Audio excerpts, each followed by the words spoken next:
السلام عليكم إخواني، مرحبا بكم في قناة الجزائر مقبرة المعاق. في الجزائر المعاق لا حقوق له، لا حق له في العيش الكريم، لا حق له في منحة تكفيه، لا حق له في الرعاية الصحية ولا شيء. فالحقوق التي يتمتع بها المعاق هي مجرد شعارات فقط وعبارات مكتوبة في الورق فقط. أما عن العيش الكريم، كما تعلمون يا إخواني أن منحة البطالة 18,000 دينار، يعني 1,800,000، ومنحة المعاق هي 12,000 دينار، 1,200,000، لا تكفي حتى أسبوع للأكل والشرب، فما بالك أن يكمل بها شهر. كما تعلمون يا أخي أن التمييز العنصري على المعاق الذي تمارسه حكومتنا الجزائرية على المعاق، فهي تنظر إلى المعاق وكأنه عبء عليها، وكأنه لا يقدم شيء لهذا الوطن. نتمنى منكم خوتي الاشتراك في القناة، توصلوا لي 2000 مشترك، القناة تاع تيك توك والقناة تاع يوتيوب. دوق نحط لكم الفيديو باش تشوفوا تصريحات الحكومة وتصريحات الوزيرة في التصريحات في المنابر، وتشوفوا الواقع الحقيقي تاع المعاق. تشوفوا المعاق كيفاش عايش، وتشوفوا الوزيرة كيفاش راهي تهضر، وتشوفوا المعاق كيفاش يعاني في الحقيقة، والحقيقة المرة تاع المعاق في الجزائر. أيضا بشرف المشاركة والمساهمة في هذا الملتقى القيم والراقي برقي أبناء دائما. وإذا كان الشعار الأممي الذي اختير هذه السنة هو تعزيز المجتمعات الشاملة للأشخاص ذوي الاحتياجات الخاصة من أجل دفع التقدم الاجتماعي والاقتصادي، فإن الجزائر اليوم تستند إلى رؤية واضحة في مقاربة المسائل المتعلقة بدعم ومرافقة مختلف الفئات من المجتمع، لا سيما فئة ذوي الاحتياجات الخاصة. أيها الحضور الكريم، من هذا المنطلق وتجسيدا لمخطط عمل الحكومة المنبثق من برنامج السيد رئيس الجمهورية في بنيه المتعلق بدعم وتعزيز آليات التضامن الوطني من خلال ضمان التكفل بالفئات الاجتماعية ذات الاحتياجات الخاصة، تبنى قطاع التضامن سياسة تشاركية شاملة في المجال، وذلك عبر تطوير آليات عملية وشفافة من المنحى الجغرافية للتضامن، بغض النظر عن استفادة زوجه من أي دخل مهما تكن طبيعته، بموجب المرسوم التنفيذي رقم 25/307 المؤرخ في 16 نوفمبر 2025، مع التأكيد أن التعديل الذي تم إعطاؤه على شروط الحصول على هذه الإعانة الاجتماعية التي تمس شرائح واسعة من المجتمع ينخرط في صميم السياسة الاجتماعية للدولة تنفيذا لالتزامات السيد رئيس الجمهورية. كيما شفتوا يا خوتي تصريحات المنابر كيتسمع تقول المعاق هذا راهو عايش لاباس اللي هي السياسة الاجتماعية تاع الحكومة تاعنا راهي مع الحيط الواقف، مع منحة البطالة تاع 18%، والمعاق اللي مريض مسكين مقبور ومدفون على قيد الحياة راهي تعطيلو 12% ما تكفيش للأكل والشرب حتى أسبوع، فما بالك بالأشياء الأخرى. هذه هي السياسة الاجتماعية، يعني أنا نسميها معي السياسة الاجتماعية، أنا نسميه التمييز الاجتماعي والتمييز العنصري تاع الحكومة تاعنا بين واحد صحيح وواحد معاق.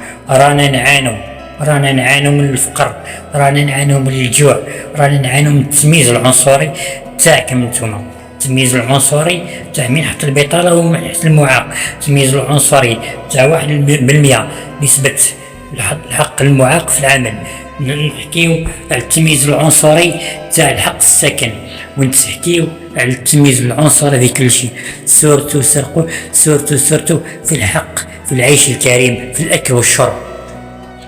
هذه هي يا بلادي، راكم حجرتونا ودوك خوتي دوك نحط لكم فيديو تاع الواقع تاع المعاق، ونحط لكم وتشوفوا سياسة الدولة في دعم المعاق والعيش الكريم تاع المعاق وحماية المعاق، حمايته من المطر والبرد والجوع. دوك تشوفوا كيش راهي تحمي فيه الحكومة الواقع الصحيح والواقع الحقيقي تاعنا احنا المعاقون. الواقع تاع 12% راهم يدير الجوع الفقر، قضاو علينا. غتفرج الفيديو راهو جاي ما تقلقش. في هذا البرد وفي هذا الشتاء كيف راه يكون في برويت. محسنين يا جماعة المحسنين، شوفوا لهذا المخلوق هذا راه في حي القندوز اللي حواس يعاون. اهلا وسهلا ومرحبا. بينما كنتم وينما وجدتم هذا المخلوق راه يكون في برويت، والمخلوق في هذا البرد في هذا الشتاء عاونوا بقدر المستطاع 100 ولا 50 بعد ديروا له برويط هذيك اللي يقدر يمشي بها تاع تريسيتي هكذا. واجركم على الله، انا والله قاضي يا جماعه الخير، واجركم على الله. واش تقول لهم تقول لهم تحوس على برويطه تاع ان شاء الله فيها خير ان شاء الله. شفتوا خاوتي كيفاش وصل مسكين يتهان ولا يطلب ولا طلاب ولا يتهان في المواقع، ولا الانسان هذا المعاق الدولة اللي راهي تقول عليه راهو معزز مكرم، ولا يتهان ولا يتسول باش يشري كرسي، باش ياكل، باش يدفع.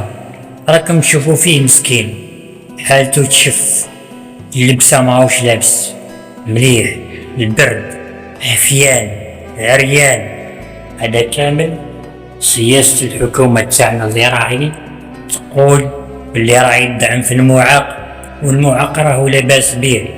هذا هو الواقع تاعنا نحن المعاقين، هذا هو الواقع تاعنا نحن المعاقين. هذا هو رانا شبعانين ورانا ندفاو ورانا كذا وكذا، ورانا في عيش كريم. هذا هو الفقر، وهذا هو الواقع المريض تاعنا في الدولة تاعنا اللي راهي قهرتنا وراهي جوعتنا. الوقتاش نبقاو نعانو هكذا، والوقتاش تبقى كرامتنا في الأرض، والوقتاش نبقاو نطلبو باش نعيشو. هذا كامل بسبب الحكومة تاعنا، بسبب التمييز العنصري. 12% للمعاق و18% لواحد صحيح وخدام أعمال حرة بلا ليسيرانس. هذه هي. احنا المعاقين ديما محقورين، احنا المعاقين ديما مهيونين، ديما ما عندنا حتى قيمة، ديما راهم يشوفوا فينا عبء عليهم. دوق لكم فيديو خلاف يا خوتي باش تعرفوا المعاناة وتعرفوا الظلم وتعرفوا التهميش تاع المعاق وتعرفوا العيش الكريم تاع 12%، وتعرفوا الحكومة تاعنا كيفاش راهي تتهلا في المعاق. شوفوا الحقائق يا خوتي، هذه هي الحقائق، الواقع المريض تاعنا.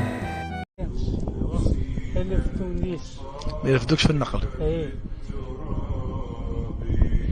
احكي لخوتك الجزائريين، خاطبهم، هضر مع الناس المحسنين يشوفوا هذا الفيديو، احكي لهم كيفاش تسوفري، كيفاش كدا. انت شاب يعني الله يبارك، ربي ابتلاك بهذا الابتلاء بصح يعني خصك امور. احكي لهم هنا. وحاب تاع موت، حاب كلاحظ نلقاوش اللي في تونس نقبل والفتنة ونروح ليا ما كاسمنا الفتنة، لازم أتوب. كيفاش تروح للطبيب؟ كيفاش؟ مع الطبيب بتونس، الطبيب كلهم بتونس، ما يدوكش للطبيب. كما شفتوا يا خوتي راهو قال ما يدونيش للطبيب، والحكومة راهي تقول الرعاية الصحية، توفير الرعاية الصحية للمعاق والعيش الكريم. ياك شفتوا بعينكم الظلم وشفتوا العيش الكريم وشفتوا الرعاية الصحية المزعومة اللي راهي تهضر عليها الحكومة تاعنا على المعاقين. نحكي على المعاق، ما نحكي حتى على واحد اللي كان قادرين غير وعيهم. فهمتوني يا خوتي؟ والعيش الكريم ثاني راكم شفتوه بعينيكم. كون جا صح كاين عيش كريم وكاين رعاية صحية، والله ما الحق مسكين هذا باش يطلب وما الحق باش يتهان في المواقع. مش قضيت حتى نترك على صالة وقتها عييت شويه عييت. أي تعي وبابا كيفاش هو يديك ويجيبك؟ يا عيب اللي فتني وعي. أنا حاب تبقى هاتولي وحدك مذي موطو هذيك اللي مغطيه. إيه مقطي بيك تحطيها الطبيب. تروح بها الطبيب وتروح تصلي بها. والجامع كيفاش تاك؟ حاب الجامع هنا قريب ليك ولا بعيد؟ إيه سما تروح بها تروح بها. واللي يحطيه وين تروح بها؟ تروح بها حتى وين تعطيه عمشي تعطيه. ان شاء الله ان شاء الله ان شاء الله بعد ما نديروا الفيديو ان شاء الله تحقق الامنيه تاعك ونحققوا لك الامنيه تاعك. وما درتش طالب على موطو ولا ما نبقاوش ما حبوش؟ حبوش. وما شفت جمعيات اخرين ولا؟ ما شفت نبقاوش. ما كاش السنوات هذو اللي فاتوا كنا نقول لك انا عانيت معاه. رافدوا نص طريق نرفدوا نص طريق نكريلو ونظل معاه للمغرب ما لقاش فيها حتى نجيب ما لقاش فيها نجي. دراجة نارية اللي مغطية باش يولي ساعد. انا على بالي ودوك يضحك لنا الضحكة هذيك اضحكها صح ولا ماشي صح؟ هو منير يعني خلاص كره في هذه المنطقة يعني مسكين ما عنده حتى حاجة. الامل تاعو في دراجة نارية. خاوتنا ناس الخير محسنين ناس طيبين لازم تبارطاجيونا هذا الفيديو وان شاء الله نفرحوه. بعد ما نديروا الفيديو ان شاء الله نلقاو اللي يفرحوك. هيدا منير راك فرحان كي جيت لعندك؟ شحال عندك تتسنى فيا باش نجي لعندك؟ حتى شهر وانت تتسنى فيا؟ يا اخي ان شاء الله باذن الله تعالى يكون الفرج على ايدينا بعد ما نحطوا الفيديو يكون فيها ان شاء الله السعاده. هيدا منير هكذاك تتعب معليش راح نتعبك شويه. كل يوم هكذا تنقل الدار؟ كل يوم. هيا نروح نشوفوا راك تبعت. هاي لا سوفرونس دوك نشوفوا خاوتنا منير وراهو ساكن وراهو يرقد. هيا منير خويا روح.